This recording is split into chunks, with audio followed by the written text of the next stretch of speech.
ಸ್ವಲ್ಪ ವಿದ್ಯುತ್ತಿನ ಸಮಸ್ಯೆಯ ಕೊರತೆಯಿಂದ ಸ್ವಲ್ಪ ಚೂರು ನಡುವೆ ಮಧ್ಯದಲ್ಲಿ ವ್ಯತ್ಯಯ ಉಂಟಾಗಿತ್ತು, ಕ್ಷಮೆ ಇರಲಿ.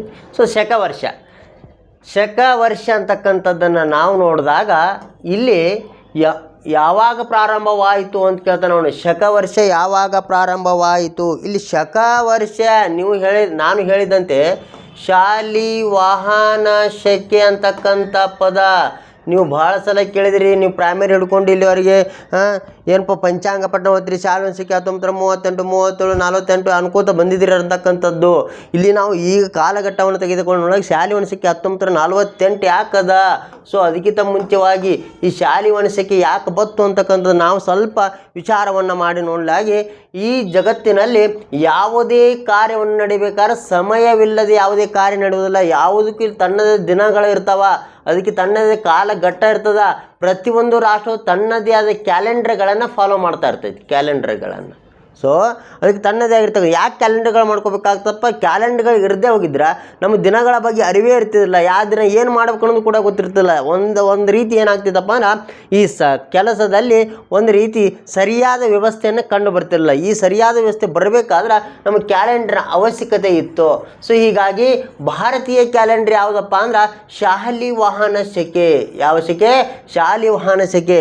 ನಿಮಗಿದು ಸರಳವಾದ ಉತ್ತರ ಪಟಕನೆ ತಿಳ್ಕೊಬೇಕಾದ್ರೆ 2026ರಲ್ಲಿ ಇವತ್ತಿನ 1948 ಕಳೆದ್ರೆ ಬರ್ತಕ್ಕಂಥದ್ದೇ ಯಾವುದಪ್ಪ ಅಂದ್ರೆ ಯಾವುದು ಕ್ರಿಸ್ತ ಶಕ ಪೂರ್ವ 78 ಅಂತ. ಈ ಕ್ರಿಸ್ತ ಶಕ ಪೂರ್ವ 78ನೇ ಶಾಲಿವಾಹನ ಶಕೆಯಿಂದ ಯಾಕೆ ಬತ್ತು? ಸೊ ಇದೇ ಯಾಕೆ ಕ್ರಿಸ್ತ ಪೂರ್ವ ಅಂತಕ್ಕಂಥ ನೋಡಿದಾಗ 50 ನಮ್ಮ ಹಿಂದಿನ ಹಿಜ್ರಾ ಶಕೆ, ಇದು ಯಾವುದು ನಮ್ಮ ವಿಕ್ರಮ ಶಕೆ ಇರ್ಬೋದು. ಸೊ ನಂತರ ಕ್ರಿಸ್ತ ಪೂರ್ವದಲ್ಲಿ 78 ಇದು ನಮ್ಮ ಶಕೆ ಅಲ್ಲ ಅಂತಕ್ಕಂಥದ್ದು. ಆದರೂ ಕೂಡ ಇದು ಕೂಡ ಅಷ್ಟು ಸೂಕ್ತವಾಗಿರ್ತಕ್ಕಂಥದ್ದಲ್ಲ. ಅದು ಶಕೆ ಅಂತ ಬಂದಾಗ ನಮಗೆ ಜಾಸ್ತಿ ಯಾವುದನ್ನು ಒತ್ತು ಕೊಡಬೇಕಾಗ್ತದೋ 1900 ಇದು ಯಾವುದು 78 ಭಾಳ ಇಂಪಾರ್ಟೆಂಟ್ ಆಗ್ತದೆ. ಯಾಕೆ ಇದನ್ನು ತಂದವನು ಯಾರಪ್ಪ ಅಂದ್ರೆ ಕನಿಷ್ಕನ ಕಾಲದಲ್ಲಿ ಇದು ಏನಾಗ್ತದಪ್ಪ ಅಂದ್ರೆ ಪ್ರವರ್ಧಮಾನಕ್ಕೆ ಬರ್ತದಂತಕ್ಕಂಥದ್ದು. ಈ ಶಾಲಿವಾಹನ ಶಕೆ ಕೊಟ್ಟವನು ಯಾರಪ್ಪ ಅಂದ್ರೆ ಕನಿಷ್ಕ. ಹೀಗಾಗಿ 78 ಕನಿಷ್ಕ. ಸೊ 78ರ ಕಾಲಘಟ್ಟದಲ್ಲಿ ಅವನು ಇರೋದ ತರುವಾಯ ಏನಾಗ್ತದೆ, ಭಾರತಕ್ಕೆ ಒಂದು ಅದ್ಭುತವಾದ ಕ್ಯಾಲೆಂಡರನ್ನು ಕೊಡ್ತಾನೆ, ಅದೇ ಶಾಲಿವಾಹನ ಶಕೆ. ಸೊ ಇದು ಅದ್ಭುತವಾದ ಕ್ಯಾಲೆಂಡರ್. ಯಾವುದೇ ನಡೆದರೂ ಕೂಡ ಯಾವ ರೀತಿ ನಮ್ಮ ಕ್ಯಾಲೆಂಡರ್ಗಳು ಇವತ್ತಿನ ಸನಾತನ ಧರ್ಮದ ಕ್ಯಾಲೆಂಡರ್ಗಳು ಮತ್ತು ಬೇರೆ ದೇಶದ ಕ್ಯಾಲೆಂಡರ್ ಒಂದೊಂದು ಹೋಲಿಕೆ ಮಾಡಿದಾಗ ಅವು ಒಂದು ಕಾಲಘಟ್ಟವನ್ನು ನಿರಂತರವಾಗಿರುತ್ತೆ. ಈ ಶಾಲಿವಾಹನ ಶಕೆ ಏನು ಮಾಡ್ತಿದ್ದಪ್ಪ ನಾವು ವೃತ್ತಿಯ ಆಕಾರದಲ್ಲಿ ಚಲಿಸ್ತಕ್ಕಂಥದ್ದು, ಚಕ್ರೀಯ ಆಕಾರದಲ್ಲಿ ಸಾಕ್ತಕ್ಕಂಥ ಕ್ಯಾಲೆಂಡರ್ ಇದು. ಎಲ್ಲಿ ಕೂಡ ಫೇಲ್ ಆಗುವುದಿಲ್ಲ ಅಂತ. ಈ ಚಕ್ರೀಯ ಆಕಾರದ ಇದು ಯಾವುದು ಫೇಲ್ ಆಗಿರ್ತಕ್ಕಂಥ ಇಲ್ಲ. ಒಂದು ಅದ್ಭುತವಾದ ದೃಷ್ಟಿಕೋನದಿಂದ ನೋಡಿದಾಗ ಶಾಲಿವಾಹನ ಶಕೆಯಲ್ಲಿ ನಾವು ಬಹಳ ಅದ್ಭುತವಾಗಿರ್ತಕ್ಕಂಥ ಏನು ಪರಿಸರಕ್ಕೆ ಸಾಮೀಪ್ಯ ಇರುವ, ಪ್ರಕೃತಿಗೆ ಹತ್ತಿರ ಇರತಕ್ಕಂಥ ಹಲವಾರು ನಾವು ಏನು ನೋಡ್ತೀವಪ್ಪ, ದಿನಗಳನ್ನು ನೋಡ್ತೀವಿ, ತಿಥಿಗಳನ್ನು ನೋಡ್ತೀವಿ, ನಕ್ಷತ್ರಗಳನ್ನು ನೋಡ್ತೀವಿ. ಎಲ್ಲವೂ ಪ್ರಕೃತಿಮಯ. ಪ್ರಕೃತಿ ಇಲ್ಲದೆ ಪ್ರಕೃತಿಯೊಂದಿಗೆ ಬೆರೆತ ಕ್ಯಾಲೆಂಡರ್ ಯಾವುದಂದ್ರೆ ಅದು ಶಾಲಿವಾಹನ ಶಕೆ ಅಂತಕ್ಕಂಥದ್ದು. ಪ್ರಕೃತಿ ಹೇಳಿದಂತೆ ನಡೆದುಕೊಳ್ತದ. ಯಾವ ದಿನ ಹೇಳ್ತದೆ ಅದೇ ದಿನ ಏನಾಗ್ತದಪ್ಪ ಅಂದ್ರೆ ಚಂದ್ರಗ್ರಹಣ ಆಗ್ತದೆ. ಯಾವ ದಿನ ಹೇಳ್ತದೆ ಅದೇ ದಿನ ಸೂರ್ಯಗ್ರಹಣ ಆಗ್ತವ. ಯಾವ ದಿನ ಈ ತಿಥಿಗಳು ಅಂದ್ರೆ ಅರ್ಥ ದಿನ ಅಂತ ಅರ್ಥ. ನಾವು ಅರ್ಥ ಮಾಡ್ಕೊಳ್ಳೋದು ಅವು ಮೂಢನಂಬಿಕೆಗಳ ರೂಪದಲ್ಲಿ ನೋಡ್ತಾ ಇದ್ದೀವಿ. ಎಲ್ಲ ಒಂದು ಕಾಲಘಟ್ಟದಲ್ಲೇ ಸಾಕ್ತಕ್ಕಂಥದ್ದು. ಅದು ಶಾಲಿವಾಹನ ಶಕೆ ಯಾವುದಪ್ಪ? 19 ಈ ಉತ್ತರ ಯಾವುದಪ್ಪ ಅಂದ್ರೆ ಕ್ರಿಸ್ತ ಶಕ, ಇಲ್ಲಿ ಪೂರ್ವ ಅಂತ ಆಗಬಾರ್ದು, ಕ್ರಿಸ್ತ ಶಕ 1978 ಅಂದ್ರೆ 78, ಕೇವಲ 78. ಸೊ ಹೀಗಾಗಿ ನಮ್ಮ ಕ್ಯಾಲೆಂಡರ್ ಯಾವಾಗ ದಿನ ಸ್ಟಾರ್ಟ್ ಆಗ್ತದೆ? ಈ 78. ನಮ್ಮ ಭಾರತ ಸರ್ಕಾರ 1952ರಾಗ ಏನು ಮಾಡ್ತಪ್ಪ ಅಂದ್ರೆ ಈ ಕ್ಯಾಲೆಂಡರ್ನ ಅಳವಡಿಸ್ಕೊಳ್ತದ. ಯಾವುದೋ ಶಾಲಿವಾಹನ ಶಕೆ ಕ್ಯಾಲೆಂಡರ್ನ ಅಳವಡಿಸಿಕೊಂಡು ಅದೇ ಆಧಾರದಲ್ಲಿ ನಮ್ಮ ಇವತ್ತಿನ ಎಲ್ಲ ದಿನಗಳನ್ನು ನಾವು ಕಾಲಗಣನೆ ತೆಗೆದುಕೊಳ್ತೀವಿ. ಎಲ್ಲ ದಿನ ಅದರ ಮೇಲೆ ಡಿಪೆಂಡ್ ಆಗ್ತಕ್ಕಂಥದ್ದು. ಸೊ ಇದು ಕೂಡ ಭಾಳ ಇಂಪಾರ್ಟೆಂಟ್ ಕೇಳ್ತಕ್ಕಂಥ ಕ್ವಶನ್ನ. ಈ ಕ್ರಿಸ್ತ ಶಕ ಯಾವಾಗ ಬರ್ತದೆ? 78 ಏನಾಗ್ತಪ್ಪ ಕನಿಷ್ಕನ ಕಾಲ ಅವಧಿಯಲ್ಲಿ ನಮಗೆ ಶಾಲಿವಾಹನ ಶಕೆ ಕ್ಯಾಲೆಂಡರ್ನ ಕೊಟ್ಟಿರ್ತಕ್ಕಂಥದ್ದು. ಸೊ ನಾವು ಇವತ್ತು ನಮ್ಮ ಈ ಲಗ್ನ ಪತ್ರಗಳಲ್ಲಿ ಯಾಕೆ ಹಂಗೆ ಬರ್ತದಪ್ಪ ಅಂದರೆ ನಮ್ಮ ಕ್ಯಾಲೆಂಡರ್ ಯಾವುದಪ್ಪ ಅಂದ್ರೆ ಯಾವುದು ಶಾಲಿವಾಹನ ಶಕೆ ಕ್ಯಾಲೆಂಡ್ರ. ಸೊ ಹಿಂಗೆ ಅಸಲಿ ಕ್ಯಾಲೆಂಡ್ರ, ಬಸವೇಶ್ವರ ಕ್ಯಾಲೆಂಡ್ರ, ಲಕ್ಷ್ಮೀ ಕ್ಯಾಲೆಂಡ್ರ ಅಲ್ಲ, ನಮ್ಮದು ಶಾಲಿವಾಹನ ಶಕೆ ಅಂತಕ್ಕಂಥದ್ದು. ಅಂದರೆ 2026 ಯಾಕೆ ಬರ್ತೀರಿ ಸರ ಅಂತ ನೀವು ನನಗೆ ಕೇಳ್ಬೋದು. ಇದು ನಮ್ಮ ಬ್ರಿಟಿಷರಿಗೆ ಕೊಟ್ಟ ಕೊಡುಗೆ ಅಂತಕ್ಕಂಥದ್ದು. ಈ ಅಂತಾರಾಷ್ಟ್ರೀಯ ಮಾನಕ್ಕೆ ಸರಿಯಾಗಿ ಹೊಂದಿಕೆ ಆಗಲಿಲ್ಲ ಎಂಬ ಕಾರಣಕ್ಕೋಸ್ಕರ ಇಂಗ್ಲೀಷ್ ಕ್ಯಾಲೆಂಡರ್ ಬಳಕೆ ಮಾಡ್ತೀವಿ. ಆ ತಿಥಿ ನಕ್ಷತ್ರಗಳನ್ನು, ಮದುವೆ ಮುಂಜಿಗಳನ್ನು, ನಮಗೆ ಎಲ್ಲ ಕಾರ್ಯಗಳನ್ನು ಶಾಲಿವಾಹನ ಶಕೆ ಇದು ಕ್ಯಾಲೆಂಡರ್ ಮೇಲೆ ನಾವು ಅದನ್ನು ಕಾಲಗಳನ್ನು ತೆಗೆದುತ್ತೀವಿ. ಹಾಗಾದರೆ ಮುಂದಿನ ಪ್ರಶ್ನೆಗೆ ನಾವು ಆಗೋಣ. ಮುಂದಿನ ಪ್ರಶ್ನೆ ಇಲ್ಲಿ ಮುಂದುವರೆದು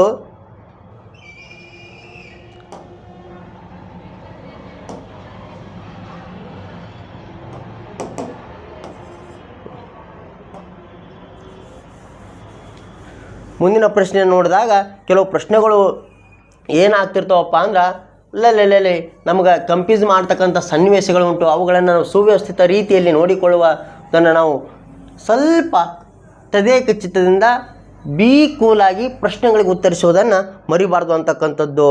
ಸೊ ಮುಂದುವರೆದು ಮುಂದಿನ ಪ್ರಶ್ನೆ,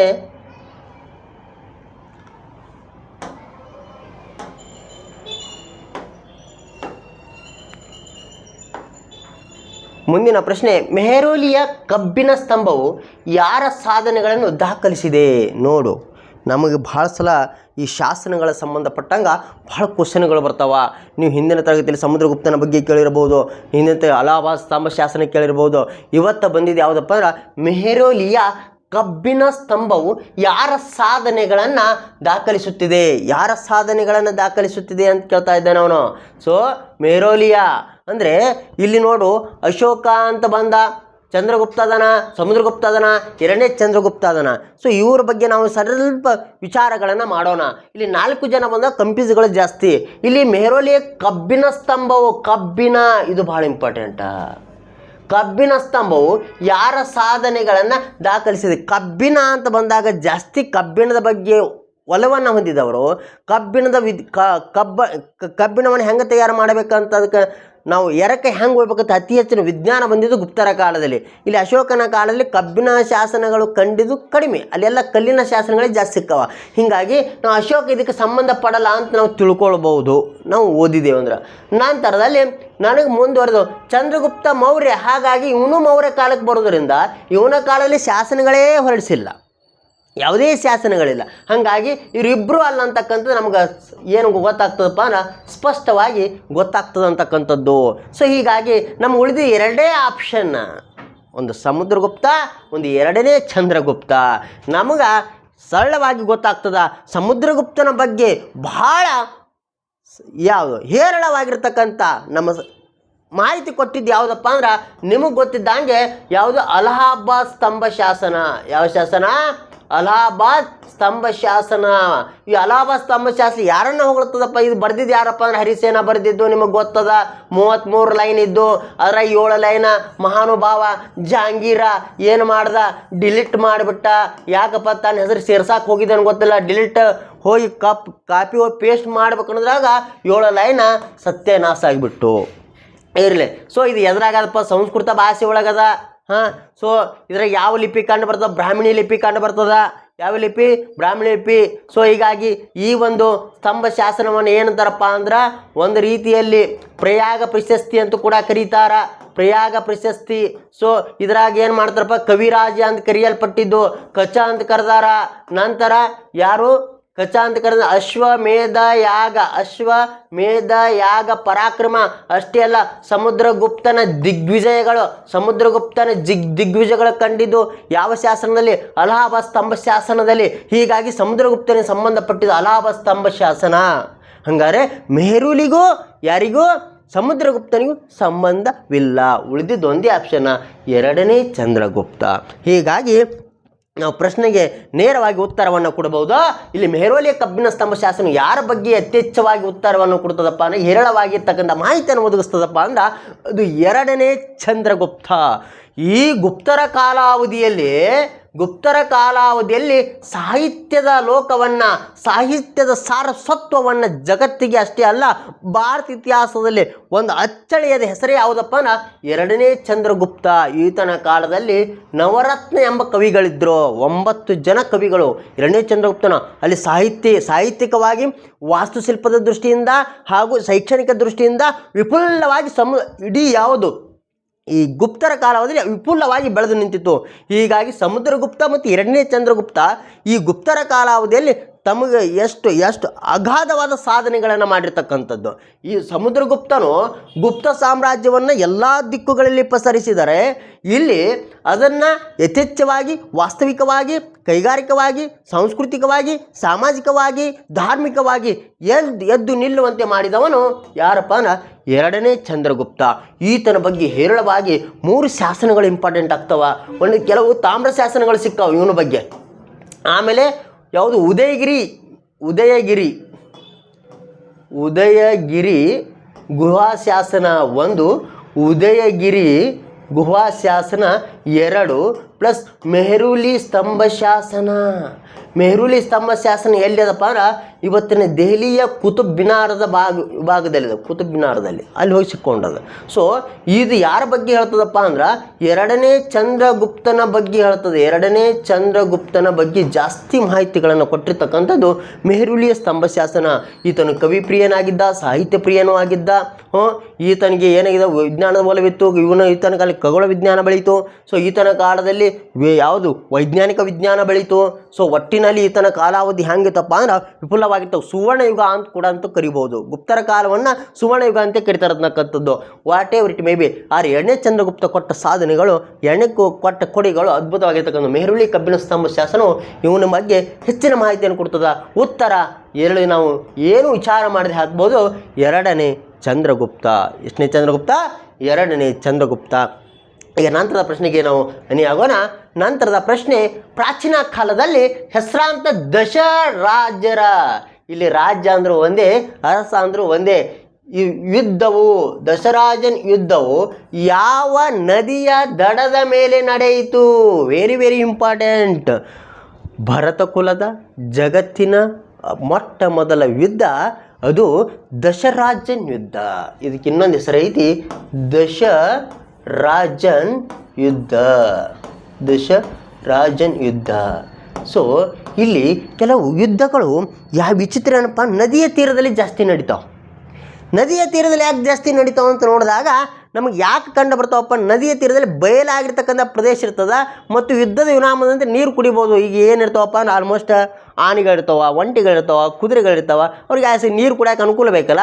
ಹೀಗಾಗಿ ನದಿಯ ತೀರದಲ್ಲಿ ಜಾಸ್ತಿ ಯುದ್ಧಗಳನ್ನ ನೋಡಬಹುದು. ಈಗ ಮುಖ್ಯವಾಗಿ ದಶರಾಜನ್ ಯುದ್ಧ, ದಶ ಅಂದ್ರೆ 10 ಜನರು ರಾಜ್ಯರು ಕೂಡಿಕೊಂಡು ಮಾಡಿರ್ತಕ್ಕಂಥ ಯುದ್ಧಕ್ಕೆ ದಶರಾಜನ್ ಯುದ್ಧ ಅಂತಾರ. ಈ ದಶರಾಜನ್ ಯುದ್ಧದ ಬಗ್ಗೆ ಎಲ್ಲಿ ಉಲ್ಲೇಖ ಅದಪ್ಪ ಅಂದ್ರೆ ಋಗ್ವೇದದಲ್ಲಿ ಉಲ್ಲೇಖ ಅದ. ಇದು ಋಗ್ವೇದದಲ್ಲಿ.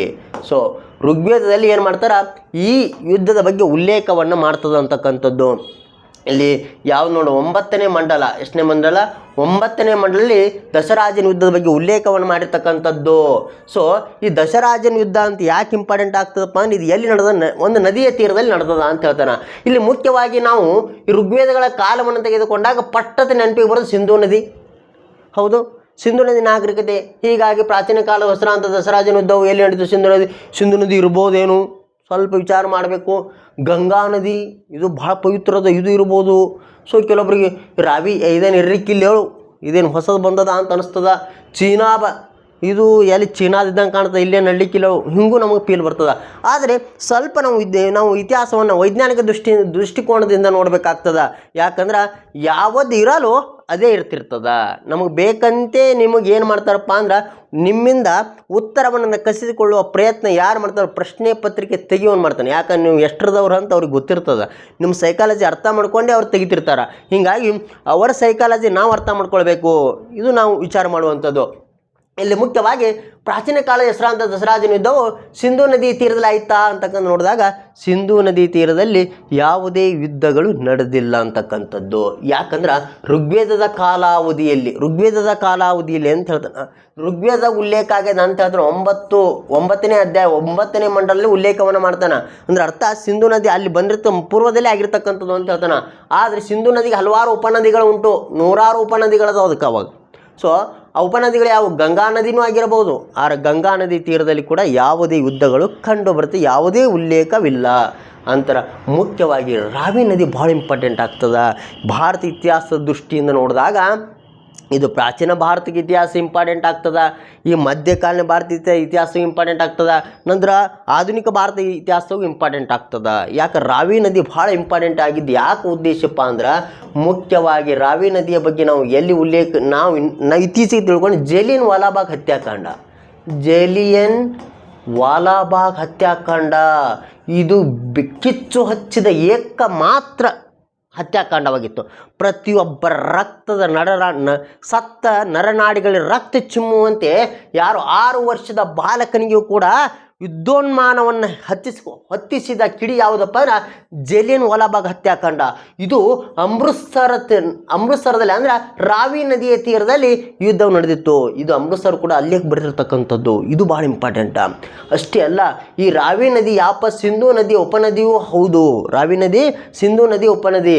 ಇದೇ ನದಿಯ ತೀರದಲ್ಲಿ ಏನು ಮಾಡ್ತದಪ್ಪ ಅಂದ್ರೆ ಉಲ್ಲೇಖವನ್ನು ಮಾಡಿದ ಋಗ್ವೇದದಲ್ಲಿ ಯಾವ ನದಿ ತೀರದಲ್ಲಿಪ್ಪ ಅಂದ್ರೆ ರಾವಿ ನದಿಯ ತೀರದಲ್ಲಿ ಭಾಳ ಯುದ್ಧವನ್ನು ಆಗ್ತದ ಅಂತಕ್ಕಂಥದ್ದು. ಯಾವುದಪ್ಪ ಅಂದ್ರೆ ದಶರಾಜನ ಯುದ್ಧ.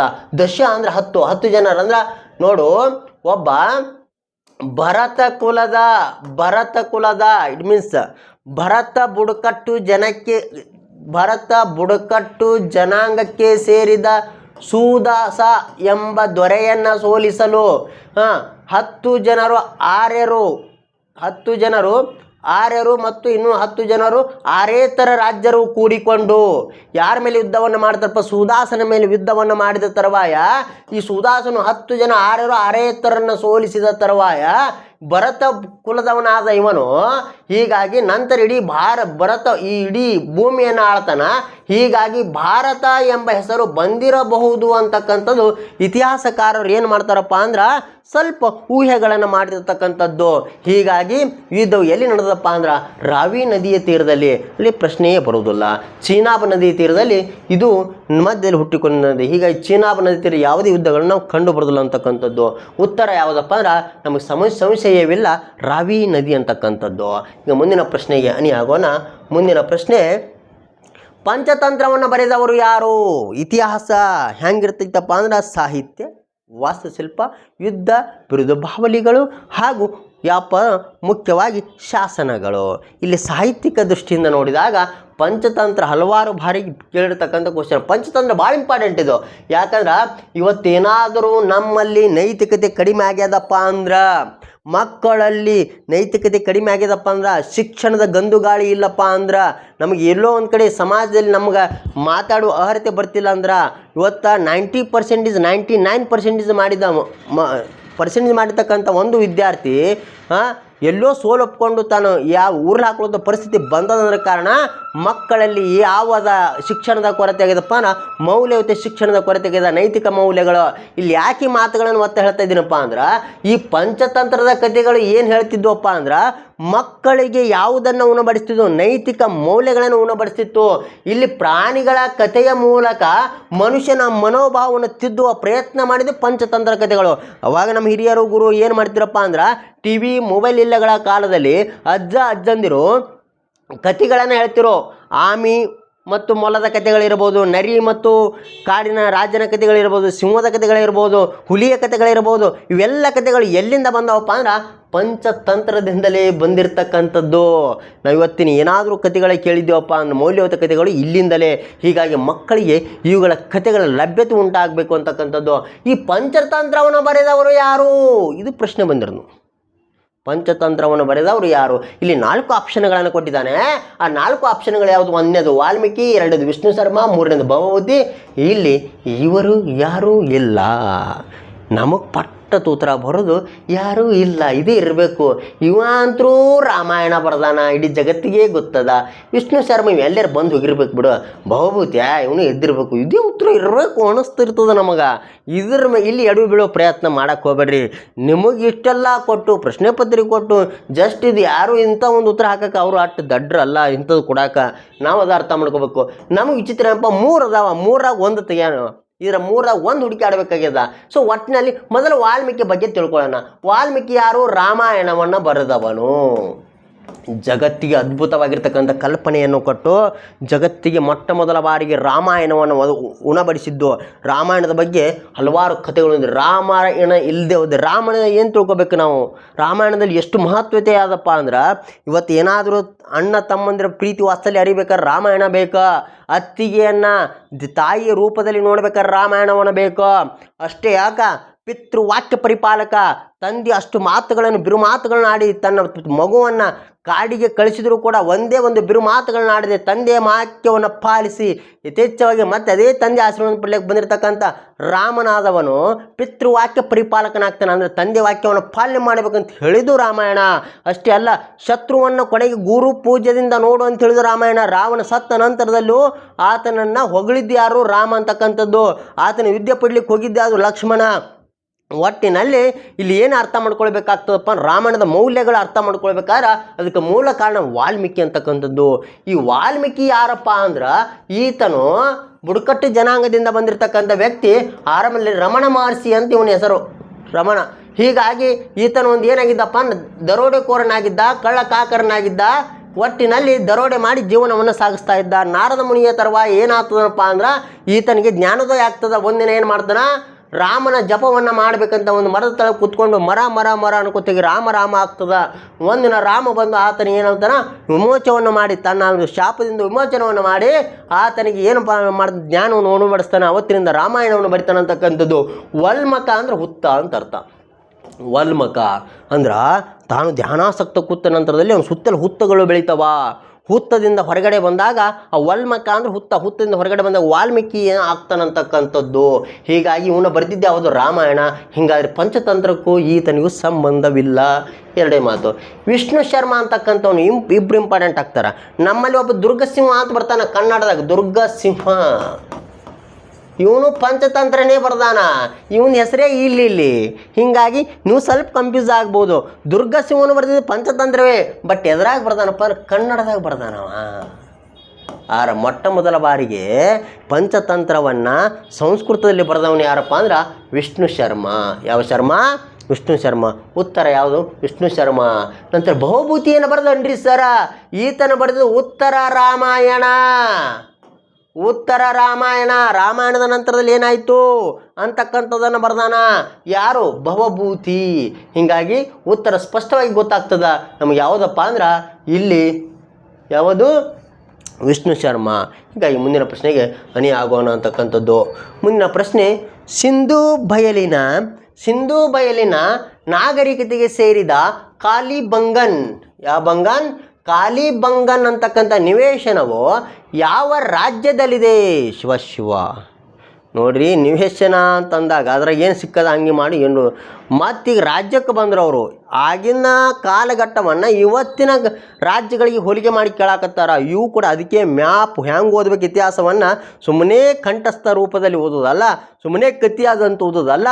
ಇತಿಹಾಸವನ್ನು ಓದ್ಬೇಕಾದ್ರೆ ಪಕ್ಕದಲ್ಲಿ ನಮಗೆ ಕಂಪಲ್ಸರಿ ನಕಾಶೆ ಇರಬೇಕು, ಮ್ಯಾಪ್ ಇರಬೇಕು. ಅದು ಮೌರ್ಯರ ಕಾಲದಾಗಿರ್ಬೋದು, ಸಿಂಧು ನದಿನ ಕಾಲದಾಗಿರ್ಬೋದು, ಇವತ್ತು ಶಿಲಾಯುಗದೇ ಆಗಿರ್ಬೋದು, ಮಹಾಜನಪದ, ಅದನ್ನು ನೋಡೇ ನಾವು ಓದಬೇಕು. ಯಾಕೆ ಓದ್ಬೇಕಂದ್ರೆ ಆ ಒಂದು ಓದಿದ್ದಕ್ಕಿಂತಲೂ ಕೇಳಿದಕ್ಕಿಂತಲೂ ನೋಡಿದ್ದು ಜಾಸ್ತಿ ನೆನಪಿರ್ತದೆ ನಮಗೆ. ಹೀಗಾಗಿ ನೋಡೋದ್ರಿಂದ ಸ್ಪಷ್ಟವಾಗಿ ಅರ್ಥ ಆಗ್ತದೆ ಇದು ಇಲ್ಲೇ ನಡೆದದ ಅಂಥೇಳಿ. ಹೀಗಾಗಿ ನೆನಪು ಹಾರುವ ಸಾಧ್ಯತೆಗಳು ಕಡಿಮೆ ಇರ್ತವ. ಹೀಗಾಗಿ ನಾವು ಮ್ಯಾಪನ್ನು ತೆಗೆದುಕೊಂಡು ನೋಡಿದಾಗ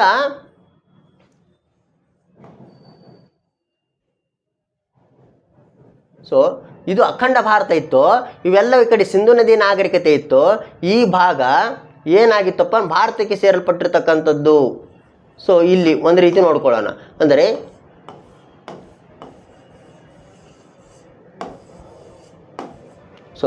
ಈ ಭಾಗ ನಮಗೆ ಗೊತ್ತಿದ್ದಂತೆ ಇದಕ್ಕೆ 4 ರೀತಿ ಹೊಡಿತಾನವನು. ಇಲ್ಲಿ ಇದು ಪಂಜಾಬ್ ಭಾಗ ಅಂತಾನ, ಇದು ಸಿಂಧ್ ಭಾಗ ಅಂತಾನ, ಇದು ಬಲೂಚಿಸ್ತಾನ ಅಂತಾನ. ಬಲೂಚಿಸ್ತಾನ. ಈ ಭಾಗ ಇದು ಪಾಕಿಸ್ತಾನದಲ್ಲಿ ಇವತ್ತು ಉಳಿದಿರ್ತಕ್ಕಂಥದ್ದು. ಈ ಭಾಗದಲ್ಲಿ ಅವ ಏನಂತಾನಪ್ಪ ಅಂದ್ರೆ ಸಿಂಧೂ ಬಯಲಿನ ನಾಗರಿಕತೆಗೆ ಸೇರಿದ ಕಾಲಿಬಂಗನ್. ಯಾವ ಬಂಗನ್? ಕಾಲಿಬಂಗನ್ ನಿವೇಶನವು ಯಾವ ರಾಜ್ಯದಲ್ಲಿದೆ? ನಾವು ಕೆಲವು ಪ್ರದೇಶಗಳನ್ನು ತೆಗೆದುಕೊಳ್ಳೋಣ. ಇಲ್ಲಿ ಭಾಳ ಇಂಪಾರ್ಟೆಂಟ್. ಗುಜರಾತ್ ಇದು ಗುಜರಾತ್. ಓಕೆ, ಇದು ಪಂಜಾಬಲ್ಲಿ ಈ ಭಾಗ. ಓಕೆ, ನಂತರ ರಾಜಸ್ಥಾನ ಇಲ್ಲೇ. ಮ್ಯಾಲ್ಗಡೆ ಪಂಜಾಬ್, ತಳಗಡೆ ರಾಜಸ್ಥಾನ. ಹೌದಾ? ನಂತರ ಉತ್ತರ ಪ್ರದೇಶ ಈ ಭಾಗ. ನಮಗೆ ಸ್ಪಷ್ಟವಾಗಿ ಅರ್ಥ ಆಗ್ತದ. ಇಲ್ಲಿ ಎರಡು ನಾವು ಮ್ಯಾಪ್ ಓದಿದ್ರೆ ನಮಗೆ 50-50 ಆನ್ಸರ್ ಸಿಗ್ತದೆ. ಮ್ಯಾಪ್ ಓದಿದ್ರೆ 4 ಕನ್ಫ್ಯೂಸ್ ಮಾಡ್ತೇವೆ ನಾವು. ನೋಡು, ಸಿಂಧೂ ಬಯಲಿನ ನಾಗರಿಕತೆ ಸೇರಿದ ಕಾಲಿಬಂಗ ನಿವೇಶನವು ಯಾವ ರಾಜ್ಯದಲ್ಲಿ? ನಾವು ಇದಕ್ಕೆ ಸಂಬಂಧಪಟ್ಟಾಗ ಸಿಂಧೂ ನದಿ ನಾಗರಿಕತೆ ಸಂಬಂಧಪಟ್ಟಾಗ ಉತ್ತರ ಪ್ರದೇಶದಲ್ಲಿ ನಿವೇಶನಗಳು ಸಿಕ್ಕಿದ್ದು ಕಡಿಮೆ. ಹೌದಾ? ಹೀಗಾಗಿ ಉತ್ತರ ಪ್ರದೇಶ ಇಲ್ಲ ಅಂತ ನಾವು ಡೈರೆಕ್ಟ್ ಹೇಳ್ಬೋದು. ಹೌದಾ? ಉತ್ತರ ಇದಿಲ್ಲ ಅಂತ ಡೈರೆಕ್ಟ್ ಹೇಳ್ಬೋದು. ನಂತರ ಹತ್ತಿರಕ್ಕೆ 50. ಆದರೆ ಇಲ್ಲಿ ಗುಜರಾತ್ ಇಲ್ಲ ಅಂತಲ್ಲ, ಸ್ವಲ್ಪ ಪ್ರಮಾಣದಾಗ ಸಿಕ್ಕವ, ಆರ ಹೇರಳವಾಗಿ ಸಿಕ್ಕಿಲ್ಲ. ಹೀಗಾಗಿ ಗುಜರಾತ್ ಒಂದು ಸಿಕ್ಕದು ಯಾವುದು? ಲೋಥಾಲ. ಯಾಥಾಲ? ಲೋಥಾಲ. ಇದು ಭೋಗಾವ ನದಿಯ ತೀರದಲ್ಲಿ ಐತೆ. ಲೋಥಾಲವನ್ನು ಸಂಶಯ SR ರಾವ್ ಅವರು ಇಲ್ಲಿ ಏನು ಮಾಡ್ತಾರಪ್ಪ ಅಂದ್ರೆ, ಯಾರು ಡಾಕ್ ಕೇರಡಪ್ಪ ಅಂದ್ರೆ ಬಂದರಿನ ಕಟ್ಟೆ, ಬಂದರನ್ನು ಆಗಿದ್ದು. ಇದು ಸಿಂಧು ನದಿ ಸಂಬಂಧಪಟ್ಟಿದ್ದು, ಇದು ಸಿಕ್ಕಿರ್ತಕ್ಕಂಥದ್ದು, ಎರಡು ಮಾತಿಲ್ಲ. ಸೊ ಇದು ಕೂಡ ಆಗಿರ್ಬೋದು. ಸ್ವಲ್ಪ ಕನ್ಫ್ಯೂಸ್ ಮಾಡ್ತದ. ಇಲ್ಲಿ ಉತ್ತರ ಕಾಲಿಬಂಗನ್ ಅಂತಾನೆ. ಕಾಲಿಬಂಗನ್ ನದಿ ಎಲ್ಲೈತಪ್ಪ ಅಂದ್ರೆ, ಕಾಲಿಬಂಗನ್ ಗಗ್ಗರ್ ನದಿಯ ತೀರದಾಗ ಅದ ಅಂತ ಹೇಳ್ತಾನೆ. ಈ ಗಗ್ಗರ್ ನದಿ ಹರಿದು ಜಾಸ್ತಿ ಎಲ್ಲಪ್ಪ ಅಂದ್ರೆ ಪಂಜಾಬ್ ಮತ್ತು ರಾಜಸ್ಥಾನದಾಗ. ಹಂಗಾಗಿ ಗುಜರಾತ್ಗೆ ಹರಿದಿಲ್ಲಮ್ಮ ಅಂದ್ರೆ ಉತ್ತರ ಇವೆರಡಕ್ಕದಾಗೆ ಇರಬೇಕು. ಅದು ಪಂಜಾಬರೇ ಆಗಿರಬೇಕು, ರಾಜಸ್ಥಾನ. ಇವೆರಡು ಡಿಲ್ಟ್ ಮಾಡೋಣ. ಉಳಿದಿದ್ದು ಎರಡು, ಪಂಜಾಬ ಮತ್ತು ರಾಜಸ್ಥಾನ. ನಾವು ಮುಖ್ಯವಾಗಿ ಮುಂದುವರೆದು ನೋಡಿದಾಗ ಪಂಜಾಬದಲ್ಲಿ ರಾವಿ ನದಿ ಹೆಚ್ಚಾಗಿ ಹರಿದದ, ರಾಜಸ್ಥಾನದಾಗ ಯಾವ ನದಿ ಹೆಚ್ಚಾಗಿ ಹರಿದದಪ್ಪ ಅಂದ್ರೆ ಗಗ್ಗರ್ ನದಿ. ಹೀಗಾಗಿ ಉತ್ತರ ಸ್ಪಷ್ಟವಾಗಿ ಗೊತ್ತಾಗ್ತದ. ಉತ್ತರ ಎಲ್ಲಿಯಪ್ಪ ಅಂದ್ರೆ ಕಾಲಿಬಂಗನ್ ಎಲ್ಲಿ ಅದಪ್ಪ ಅಂದ್ರೆ ಗಗ್ಗರ್ ನದಿಯ ತೀರದಲ್ಲಿ ಅದ. ಈ ಗಗ್ಗರ್ ನದಿ ಎಲ್ಲಿ ಹರಿದದಪ್ಪ ಅಂದ್ರೆ ಮುಖ್ಯವಾಗಿ ರಾಜಸ್ಥಾನದಾಗ ಹರಿದದ. ಹೀಗಾಗಿ ಉತ್ತರ ರಾಜಸ್ಥಾನ. ಉತ್ತರ ಯಾವುದು? ರಾಜಸ್ಥಾನ ಅಂತಕ್ಕಂಥದ್ದು ನಮ್ಗೆ ಸ್ಪಷ್ಟವಾಗಿ ಅರಿವಾಗ್ತದ. ಸೊ ನಂತರ ಮುಂದುವರಿದ ಭಾಗ, ಮುಂದಿನ ಪ್ರಶ್ನೆ ನೋಡೋಣ. ರತ್ನಾವಳಿಯ ಲೇಖಕರು ಯಾರು? ರತ್ನಾವಳಿ, ನಾಗಾನಂದ, ಪ್ರಿಯದರ್ಶಿಕ. ನಮ್ಮ ಇತಿಹಾಸದ ಕಾಲಘಟ್ಟದಲ್ಲಿ ಪ್ರಾಚೀನ ಭಾರತದಲ್ಲಿ ಮರಳಿ ಕೇಳಿರ್ತಕ್ಕಂಥ ಪ್ರಶ್ನೆಗಳು. ಈ 3 ಕೃತಿಗಳನ್ನು ಎಷ್ಟು ಬಾರಿ ಕೇಳೇನಪ್ಪ ಅಂದ್ರೆ ಅದಕ್ಕೆ ಪ್ರತಿ ಸಲನೂ ಏನಪ್ಪ ಎತ್ತಿ ಕಟ್ಟುವ ಪ್ರಯತ್ನವನ್ನೇ ಮಾಡಿರ್ತಕ್ಕಂಥ ಪ್ರಶ್ನೆ ಪತ್ರಿಕೆಯನ್ನು ತೆಗೆಯುವವರು ಇದ್ರ ಮೇಲೆ ಜಾಸ್ತಿ ಒತ್ತನ್ನು ಕೊಟ್ಟಿದ್ದಾರೆ. ರತ್ನಾವಳಿ ಲೇಖಕ ಯಾರು? ನೋಡು, ಇಲ್ಲಿ ನೋಡಿದ್ರೆ ಒಟ್ಟು ರಾಜ್ಯಗಳೇ ಕಾಣಕತ್ತಾರ. ಇಲ್ಲಿ ರತ್ನಾವಳಿಯ ಲೇಖಕರು ಯಾರು ಅಂತ ಕೇಳ್ತಾರ. ಇಲ್ಲಿ ನೋಡಿದ್ರೆ ಒಬ್ಬರಿಗೊಬ್ಬರಿಗೆ ಒಂದು ಕನ್ಫ್ಯೂಸ್ಗಳು ಸ್ಟಾರ್ಟ್ ಆಗ್ಯಾವ. ಸ್ವಲ್ಪ ಡಿವೈಡ್ ಮಾಡಿ ನೋಡೋಣ. ಇಟ್ಟು ತನ ಏನು ಮಾಡಿವಪ್ಪ ಅಂದ್ರೆ ಕೆಲವು ರಾಜ್ಯಗಳು ರಿಪೀಟ್ ಆಗ್ಯಾರ. ಯಾರು ರಿಪೀಟ್ ಆಗ್ಯಾರಪ್ಪ? ಸಮುದ್ರಗುಪ್ತ ಬಂದಾನ, ಅಶೋಕನು ಬಂದು ಹೋಗ್ಯಾನ, 2ನೇ ಚಂದ್ರಗುಪ್ತನೂ ಬಂದು ಹೋಗ್ಯಾನ. ಈ ಹರ್ಷವರ್ಧನ್ ಸ್ವಲ್ಪ ಕಡಿಮೆ ಬಂದಾನ. ಹೌದು ತಾನೆ? ಹಂಗಾರೆ ಈ ಮುಂದುವರೆದ ಭಾಗ ನೋಡಿದ್ರೆ ಇವನ ಬಗ್ಗೆ ಜಾಸ್ತಿ ನಾವು ನೋಡ್ಕೋಬೇಕಾಗ್ತದ. ಈ ಸಮುದ್ರಗುಪ್ತ ಅಂದಾಗ ಇವನು ಬರೆದಿದ್ದ ಒಂದೇ ಒಂದು ಯಾವುದು ಕತಿ, ಯಾವುದು ಒಂದು ಬುಕ್ಕ ಬರ್ದಾನೆ ಇವನು. ಯಾವುದಪ್ಪ ಅಂದ್ರೆ ಶ್ರೀಕೃಷ್ಣ ಚರಿತೆ. ಯಾವ ಚರಿತೆ? ಶ್ರೀಕೃಷ್ಣ ಚರಿತೆ. ಇದನ್ನು ಎದುರಾ ಬರಿತಾನಪ್ಪ? ನಾಟಕವನ್ನು ಸಂಸ್ಕೃತದಲ್ಲಿ ಬರಿತಾನ. ಎದುರಾ ಬರಿತಾನವ? ಸಂಸ್ಕೃತ. ಹೀಗಾಗಿ ಈತನಿಗೆ ಕವಿರಾಜ ಎಂಬ ಬಿರುದಿತ್ತು ಅಂತ ನಾವು ಓದೀವಿ. ಸೊ ಅಷ್ಟೇ ಅಲ್ಲ, ಈತನು ಏನಾಗಿದ್ದಪ್ಪ ಅಂದ್ರೆ ಮುಖ್ಯವಾಗಿ ಈತನ ಶಾಸನಗಳ ಮೇಲೆ ವೀಣೆಯನ್ನು ಹಿಡಿದಿದ್ದು ಮತ್ತು ಚಿತ್ರ ಇತ್ತು ಅಂತಕ್ಕಂಥದ್ದು. ಹೀಗಾಗಿ ಸಾಹಿತ್ಯ ಪ್ರಿಯಕನೂ ಆಗಿದ್ದ, ಸಂಗೀತಗಾರನೂ ಆಗಿದ್ದ. ಯಾರು? ಸಮುದ್ರಗುಪ್ತ. ಹೀಗಾಗಿ ಈತನು ಬರೆದಿದ್ದು ಒಂದೇ ಒಂದು ಕೃತಿ, ಯಾವುದು? ಶ್ರೀಕೃಷ್ಣ ಚರಿತೆ. ಹೀಗಾಗಿ ಉತ್ತರ ಇವಂದಲ್ಲ, ಇದು ನಾವು ನೇರವಾಗಿ ತೆಗೆಯಬಹುದು. ನಂತರ ಅಶೋಕನಂತ ಬಂದಾಗ ಈತನು ಸಾಹಿತ್ಯ ಪ್ರಿಯನಾಗಿರಲಿಲ್ಲ, ವಾಸ್ತುಶಿಲ್ಪದ ಪ್ರಿಯನಾಗಿದ್ದ. ಈತನು ಮುಖ್ಯವಾಗಿ ಶಾಸನಗಳ ಪ್ರಿಯನಾಗಿದ್ದ. ಭಾರತಕ್ಕೆ ಮೊಟ್ಟ ಮೊದಲ ಬಾರಿಗೆ ಶಾಸನಗಳ ಪರಿಚಯ ಮಾಡಿಸಿದವನು. ಹೀಗಾಗಿ ಶಿಲಾಶಾಸನಗಳ ಪಿತಾಮಹ ಅಂತಂತೂ ಕೂಡ ಕರಿತೀವಿ ಯಾರನ್ನ? ಅಶೋಕನನ್ನ. ಸೊ ಹೀಗಾಗಿ ಈತನು ಬರೆದಿದ್ದು ಯಾವುದೇ ನಾವು ಕೃತಿಗಳು ಲಭ್ಯ ಇಲ್ಲ ಅಂತಕ್ಕಂಥದ್ದು. ಈತ ಯಾಕಪ್ಪ ಮೌರ್ಯ ಸಾಮ್ರಾಜ್ಯದ ಕಾಲಘಟ್ಟ ಯಾಕೆ ಇಂಪಾರ್ಟೆಂಟ್ ಆಗ್ತದಪ್ಪ ಅಂದ್ರೆ ಮೊಟ್ಟ ಮೊದಲ ಬಾರಿಗೆ ಇತಿಹಾಸವನ್ನು ಕಲ್ಲಿನ ಮೇಲೆ ಕೆತ್ತಿ ನಮ್ಮ ಇತಿಹಾಸವನ್ನು ಉಳಿದು ಹೋಗುವ ಹಾಗೆ ಮಾಡಿರ್ತಕ್ಕಂಥವ್ನು ಯಾರಪ್ಪ ಅಂದ್ರೆ ಅಶೋಕ ಅಂತಕ್ಕಂಥನು. ಹೀಗಾಗಿ ಈತನು ಅಲ್ಲ, ನಮ್ಗೆ 2 ಕಂಪ್ಯೂಸ್ಗಳು ಉಂಟಾಗ್ತವ. ಇಲ್ಲಿ 2ನೇ ಚಂದ್ರಗುಪ್ತನೋ ಹರ್ಷವರ್ಧನೋ ಅಂತಕ್ಕಂಥ ನೋಡಿದಾಗ 2ನೇ ಚಂದ್ರಗುಪ್ತನ ಕಾಲಾವಧಿಯಲ್ಲಿ ಬಂದಾಗ ಈತನು ಸಾಹಿತ್ಯಾಸಕ್ತನಾಗಿದ್ದ, ಸಾಹಿತ್ಯ ಪ್ರಿಯನೂ ಆಗಿದ್ದ, ಸಂಗೀತಗಾರನೂ ಆಗಿದ್ದ, ಕಲಾಪೋಷಕನೂ ಆಗಿದ್ದ. ಆದರೆ ಈತನಿಗೆ ಸ್ವತಃ ರಚಿಸುವ ಇದು ಕಷ್ಟ ಆಗಿತ್ತು. ಈತನು ಬರೆದ ಯಾವುದೇ ಗ್ರಂಥಗಳು ಉಪಲಬ್ಧವಿಲ್ಲ. ಇಲ್ಲಿ ನೇರವಾಗಿ ಬರ್ತಕ್ಕಂಥದ್ದು ಯಾರಪ್ಪ ಅಂದ್ರೆ ಹರ್ಷವರ್ಧನ. ಸ್ಪಷ್ಟವಾದ ಉತ್ತರ. ಈತನು 3 ನಾಟಕಗಳನ್ನು ಬರಿತಾನ. ಯಾವುದು? ರತ್ನಾವಳಿ, ಯಾವುದು? ರತ್ನಾವಳಿ, ನಾಗಾನಂದ ಮತ್ತು ಪ್ರಿಯದರ್ಶಿಕ. ಇವು ಭಾಳ ಇಂಪಾರ್ಟೆಂಟ್ ಅವ್ರಿ. ರತ್ನಾವಳಿ, ನಾಗಾನಂದ, ಪ್ರಿಯದರ್ಶಿಕ ಯಾಕೆ ಇಂಪಾರ್ಟೆಂಟ್ ಆಗ್ತಾವಂದ್ರೆ ಈ ರತ್ನಾವಳಿ ಅಂತಕ್ಕಂಥದ್ದು ಯಾರ್ದಪ್ಪ ಅಂದ್ರೆ ಸಿಲೋನಿನ ರಾಜನ ಮಗಳ ಕಥೆ. ಇದು ಸಿಲೋನ್ ಅಂದರೆ ಆಗಿನ ಶ್ರೀಲಂಕಾ ರಾಜನ ಮಗಳ ಕಥೆ. ಈತಳ ಒಂದು ಪ್ರೇಮ ಸ್ಟೋರಿ, ಇದು ಲವ್ ಸ್ಟೋರಿ. ಇದು ಯಾವುದು? ನಾಟಕ ರತ್ನಾವಳಿ ಅಂತಕ್ಕಂಥದ್ದು. ಇಲ್ಲಿ ಭಾಳ ವಿಚಿತ್ರ ಏನಪ್ಪ ಅಂದ್ರೆ ಈ ರತ್ನಾವಳಿಯಲ್ಲಿ ಏನಾಗಿದೆ, ಮೊಟ್ಟ ಮೊದಲ ಬಾರಿಗೆ ಹೋಳಿ ಎಂಬ ಹೆಸರು ಬಂದು, ಹೋಳಿ ಎಂಬ ಪದದ ಬಳಕೆ ಆಗ್ಯದ. ಅಂದರೆ ಹೋಳಿಯ ಆಚರಣೆ. ನೋಡಿ, ಇದು ಭಾಳ ಚಂದ ಹೇಳ್ತದ. ಮೊಟ್ಟ ಮೊದಲ ಬಾರಿಗೆ ಹೋಳಿ ಆಚರಣೆ ಮಾಡಿದ ಕುರುಹು ಅಥವಾ ಸಂಕೇತ ಎಲ್ಲಿ ಸಿಗ್ತದಪ್ಪ ಅಂದ್ರೆ ಹರ್ಷವರ್ಧನನ ಬರೆದಿರ್ತಕ್ಕಂಥ ರತ್ನಾವಳಿ ಕಾದಂಬರಿಯಲ್ಲಿ, ಅದು ರತ್ನಾವಳಿ ನಾಟಕದಲ್ಲಿ ಮೊಟ್ಟ ಮೊದಲ ಬಾರಿಗೆ ಹೋಳಿಯ ಆಚರಣೆಯ ಉಲ್ಲೇಖ ಉಂಟು. ನಾವಿವತ್ತೇನಾದರೂ ಹೋಳಿ ಹಬ್ಬ ಆಚರಣೆ ಮಾಡ್ತೀವಲ್ಲ, ಗಣಸರ ಏಕೈಕ ಹಬ್ಬ ಯಾವುದು? ಹೋಳಿ ಹುಣ್ಣಿಮೆ. ಈಗ ಅದು ನಮ್ಮ ಪುಣ್ಯಕ್ಕೆ ಅದನ್ನೂ ಹೋಗ್ಬಿಟ್ಟದ ಅನ್ನೋದು ನಮ್ಮದು ಅಂತಕ್ಕಂಥ ಉಳಿದಿಲ್ಲ. ಗಣಸರು ಒಂದೇ ಒಂದು ಹಬ್ಬದು, ಉಳ್ಕಿದಲ್ಲ ಹೆಣ್ಮಕ್ಳುವೆ. ಇದು ನಾವು ವಿಚಾರ ಮಾಡುವಂಥದ್ದು. ಹೋಳಿ ಹಬ್ಬದ ಉಲ್ಲೇಖ ಎಲ್ಲಿ ಉಂಟಾಗಿದಪ್ಪ? ರತ್ನಾವಳಿಯಲ್ಲಿ. ಇದನ್ನು ಬರೆದವನು ಯಾರಪ್ಪ ಅಂದ್ರೆ ಹರ್ಷವರ್ಧನ. ಸಂಸ್ಕೃತದಲ್ಲಿ ಬರಿತಾನೆ ಇವನು ಸ್ವತಃ ಕವಿಪ್ರಿಯನೂ ಆಗಿದ್ದ. ಇವನು ಕೂಡ ಸಾಹಿತ್ಯ ಆಸಕ್ತ. ಇವನ ಕಾಲದ ಗಟ್ಟಲ್ಲಿ ಶೈಕ್ಷಣಿಕ ಕ್ರಾಂತಿ ಅತಿ ಹೆಚ್ಚೆತ್ತವಾಗಿ ಆಗಿರ್ತಕ್ಕಂಥದ್ದು. ಯಾಕಂದ್ರೆ ನಳಂದ ವಿಶ್ವವಿದ್ಯಾಲಯಕ್ಕೆ ತಾನು 200 ಗ್ರಾಮಗಳ ಕಂದಾಯವನ್ನು ಅದರ ಅಭಿವೃದ್ಧಿಗೋಸ್ಕರನೇ ಬಳಕೆ ಮಾಡ್ತಾನೆ ಅವನು. ಯಾರು? ಹರ್ಷವರ್ಧನ. ಹೀಗಾಗಿ ನಳಂದ ವಿಶ್ವದಲ್ಲಿ ಅತಿ ಉತ್ತುಂಗಕ್ಕೆ ಹೋಗಿದ್ದು ಇವನ ಕಾಲದಲ್ಲಿ. ಈಗೋಸ್ಕರ ಇವನ ಕಾಲದಲ್ಲಿ ಯಾರು ಬರ್ತಾರಪ್ಪ? ನಮ್ಮ ಭಾರತಕ್ಕೆ ಹುಯೆನ್ ಸಾಂಗ್ ಬರ್ತಾನೆ. ಯಾವ ಸಾಂಗ? ಹುಯೆನ್ ಸಾಂಗ್ ಇವನ ಕಾಲಾವಧಿಯಲ್ಲೇ ಬಂದು ಭಾರತವನ್ನು, ಉತ್ತರ ಭಾರತ ದಕ್ಷಿಣ ಭಾರತವನ್ನು ಏನು ಮಾಡ್ತಾನೆ? ಪ್ರಯಾಣವನ್ನು ಮಾಡ್ತಾನೆ, ಪ್ರವಾಸವನ್ನು ಮಾಡ್ತಾನೆ. ಈ ಭಾಗದಿಂದ ಬಂದು ನಂತರ ಕಂಚಿ, ಕಾಮಾಕ್ಷಿ ಮತ್ತು ಬಾದಾಮಿ, ಐಹೊಳೆ, ಪಟ್ಟದಕಲ್ಲು ಇವುಗಳನ್ನೆಲ್ಲ ತಿರುಗಾಡಿ, ಉಜ್ಜಯಿನಿ ತಿರುಗಾಡಿ ಮತ್ತೆ ನಮ್ಮ ನಂತರ ಏನು ಮಾಡ್ತಾನೆ? ನಳಂದ ವಿಶ್ವವಿದ್ಯಾಲಯಕ್ಕೆ ಬಂದು ಇಲ್ಲಿ ಕಾಮರೂಪದ ಒಂದು ಆಶ್ರಮದ ಮೂಲಕವಾಗಿ, ಇಲ್ಲಿ ಗಡಿ ಮೂಲಕವಾಗಿ ಏನಾಗ್ತಾನೆ? ಹೊಳ್ಳಿ ಚೀನಾಕ್ಕೆ ಹೋಗಿರ್ತಕ್ಕಂಥದ್ದು. ಈತನು ಏನು ಮಾಡ್ತಾನೆ? ಭಾರತದಲ್ಲಿ ಬೌದ್ಧ ಧರ್ಮದ ಏನು ಮಾಡ್ತಾನಪ್ಪ? ಯಥೇಚ್ಛವಾಗಿ ಬೆಳೆದಿದ್ದು ಅಧ್ಯಯನ ಮಾಡಲಿಕ್ಕೆ ಹೊಸ ಬಂದಿದ್ದ. ಇಷ್ಟು ಪವಿತ್ರವಾದ ಧರ್ಮವನ್ನು ಹೆಂಗೆ ಮೇಂಟೈನ್ ಮಾಡ್ಯಾರ, ಹೆಂಗೆ ನಿರ್ವಹಿಸ್ತಾ ಇದ್ದಾರೆ, ಇಲ್ಲಿ ಯಾಕೆ ಹಿಂಗಾಯ್ತು ಅಂತ ತಿಳ್ಕೊಳಕ್ಕೆ ಆ ಹುಯೆನ್ ಸಾಂಗ್ ಬಂದು ತನ್ನ ದೇಶಕ್ಕೆ ಹೋಗಿ ಅಲ್ಲಿ ಏನು ಮಾಡ್ತಾನೆ? ಬೌದ್ಧ ಧರ್ಮವನ್ನು ಏನು ಮಾಡ್ತಾನೆ? ಪ್ರಚಾರ ಮಾಡೋ ಜೊತೆಗೆ ಅದರ ಅನುಯಾಯಿ ಕೂಡ ಆಗಿರ್ತಾನೆ ಅಂತಕ್ಕಂಥದ್ದು ಹಿಂದಿನ ತರಗತಿಯಲ್ಲಿ ತಿಳ್ಕೊಂಡಿರ್ತಕ್ಕಂಥದ್ದು. So whatever it may be. So ನಾವು ತಿಳ್ಕೊಳ್ಬೇಕಾಗಿದೆ ಏನಪ್ಪ ಅಂದ್ರೆ, ಇತಿಹಾಸವನ್ನು ಹೆಂಗೆ ಓದಬೇಕಪ್ಪ ಅಂದ್ರೆ ಹೆಕ್ಕಿ ಓದುವ ಪ್ರಯತ್ನವನ್ನು ಮಾಡಬೇಕು. ಅದ್ರಾಗ ರಸ ಭಾಳದ. ಹೆಂಗೆ ಆಳಕ್ಕೆ ಇಳಿತೀವಿ ಹಂಗೆ ರಸ ಜಾಸ್ತಿ ಆಗ್ತದೆ. ನಾವು ಮೇಲುಗಡೆಯಿಂದ ನೋಡಿದಾಗ ಕೇವಲ ಕಥೆ ಅಂತ ಕಾಣ್ತದೆ. ಅದು ಕಥೆ ಅಲ್ಲದು, ಅದು ಎಲ್ಲ ಜೀವನದ ವ್ಯಥೆ ಅದ. ಈ ಭಾರತ ಇತಿಹಾಸವನ್ನು ಅರ್ಥ ಮಾಡ್ಕೊಂಡಟ್ಟು ಅದ್ರ ರಸ ಜಾಸ್ತಿ ಆಗ್ತದೆ. ಸೊ ನಮಗೆ ಏನಾದರೂ ಮುಂದೆ ಏನಾದರೂ ನಿರ್ಮಾಣ ಮಾಡ್ಬೇಕಾದ್ರೆ ಇತಿಹಾಸ ಇಲ್ಲದೆ ಆಗಿಲ್ಲ ತಗೊಂಡು ನೀವು ತಿಳ್ಕೊಂಡ್ರಿ. ಆದರೆ ಇತಿಹಾಸ ಎಷ್ಟು ರೋಚಕಮಯ ಆದಪ್ಪ ಅಂದ್ರೆ ಅದನ್ನು ಆಳಕ್ಕೆ ಇಳಿದಟ್ಟು ಖುಷಿ ಸಿಗ್ತದ ವಿನಃ ಮೇಲೆ ನಿಂತು ನೋಡಿದಾಗ ಯಾವುದೇ ಖುಷಿ ಸಿಗಲ್ಲ. ಹೀಗಾಗಿ ವೈಜ್ಞಾನಿಕ ದೃಷ್ಟಿಕೋನವನ್ನು ಇಟ್ಕೊಂಡು ಇತಿಹಾಸವನ್ನು ಓದೋಣ ವಿದ್ಯಾರ್ಥಿಗಳೇ. ಪ್ರತಿಯೊಂದು ಪ್ರಶ್ನೆಗಳು ಬಹಳ ಇಂಪಾರ್ಟೆಂಟಾ. ನಾವು ಇಲ್ಲಿ ಒಂದು ಪ್ರಶ್ನೆಗಳನ್ನು ಓದುವರ ಬಲೆ ಹಲವಾರು ಪ್ರಶ್ನೆಗಳ ಬಗ್ಗೆ ಚರ್ಚೆಯನ್ನು ಮಾಡಬೇಕಾಗ್ತದೆ. ಹಲವಾರು ಪ್ರಶ್ನೆಗಳು ಇದರ ಇವತ್ತಿಲ್ಲ ನಾಳೆ ಬೇರೆ ಕ್ವಶನ್ ಇದೆ, ಬೇರೆ ಉತ್ತರವೇ ಬರ್ಬೋದು, ಬೇರೆ ಕ್ವಶನ್ನೇ ಬರ್ಬೋದು, ಬೇರೆ ಇದರೇ ಉಂಟಾಗ್ಬೋದು. ಹೀಗಾಗಿ ಒಟ್ಟಿನಲ್ಲಿ ಪರೀಕ್ಷಾ ದೃಷ್ಟಿಯಿಂದ ದೃಷ್ಟಿಕೋನವನ್ನು ಇಟ್ಟುಕೊಂಡು ನಾವೇನು ಮಾಡೋಣ? ಮುಂದಿನ ಪರೀಕ್ಷೆಗೆ ಅಣಿಯಾಗೋಣ.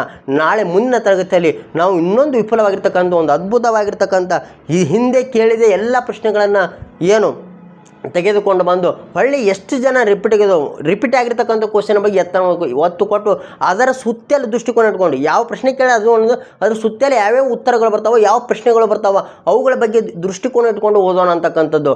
ಒಟ್ಟಿನಲ್ಲಿ 360 ಆ್ಯಂಗಲ್ನಲ್ಲಿ ವಿಷಯವನ್ನು ಏನು ಮಾಡೋಣಪ್ಪ ಅಂದ್ರೆ ಕವರ್ ಮಾಡ್ತಕ್ಕಂಥ ಪ್ರಯತ್ನವನ್ನು ಮಾಡೋಣ ಅನ್ನುತ್ತಾ ಇವತ್ತಿನ ಕ್ಲಾಸ್ಗೆ ವಿರಾಮ ನೀಡುತ್ತೇನೆ. ನಮಸ್ಕಾರ.